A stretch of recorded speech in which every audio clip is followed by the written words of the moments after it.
Jamais en France il n'y avait eu autant d'expulsions locatives. En 20 ans, elles ont augmenté de 223%. Première raison, une volonté politique. L'État fait des économies. Plus l'État va mettre du temps à envoyer la police pour appliquer une décision de justice, et plus il va être en situation de devoir des indemnités financières aux propriétaires bailleurs. Et depuis une dizaine d'années, voire même une quinzaine d'années, l'État veut réduire cette enveloppe budgétaire. Faire cette économie, mais une économie de bout de chandelle en vérité, sur la vie de milliers d'individus et de personnes pauvres.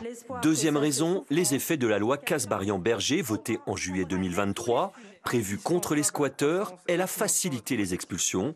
Et enfin, la précarisation des ménages. Pourquoi il y a plus de personnes en difficulté? C'est pas dire que les ménages sont devenus mauvais payeurs, c'est que les ménages aujourd'hui, elles font des mois à l'euro près. Souvent on dit que les fins de mois difficiles, elles commencent le 5. Et donc on va compter l'euro, le deuxième, etc. Et toutes les dépenses imprévues vont mettre en très grande difficulté beaucoup de ménages.